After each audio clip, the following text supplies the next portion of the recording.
अस्सलाम वालेकुम जी, मुबीन भट्टी एडवोकेट हाजिर हूँ। आज जो कोयटा में चमन में अभी कुछ देर पहले धमाका हुआ है, क्या उसके बाद कोई इस तरह की हकीकत, कोई रियलिटी रह जाती है जानने के लिए कि ये कौन कर रहा है? इसमें सीधा सीधा इंडिया का हाथ है। इंडिया मुलव्वस है पाकिस्तान में दहशतगर्दी करवाने में, और वो बड़ी बदमाशी से करवा रहा है, डंके की चोट के ऊपर करवा रहा है। कुलभूषण यादव का मामला जो बहुत पहले उठाया जाना चाहिए था, शुक्र है कि वो कल वज़ीर-ए-आज़म ने उठाया।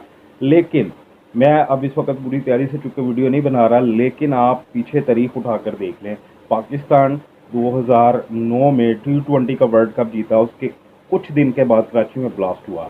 उसके अलावा शाहिद अफरीदी ने जब छक्का लगाकर बांग्लादेश चैंपियंस ट्रॉफी में इंडिया को हराया, उससे अगले दिन कराची के एयरपोर्ट के ऊपर ब्लास्ट हुआ।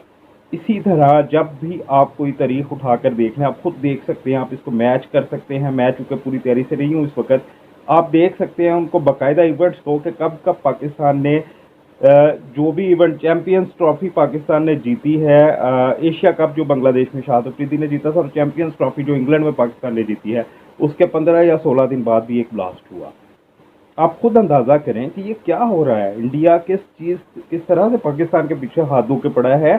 हमें भी ये ज़रूरत इस अमर की है हमें, कि हम भी ऐसी ही कॉन्स्पिरेसी थ्योरी को इजाद करें। अगर हम इसमें फेल हुए तो आप यकीन करें, ये जो कबाहत है, खबासत है, ये बढ़ती चली जाएगी और आप इसको कंट्रोल नहीं कर सकते हैं।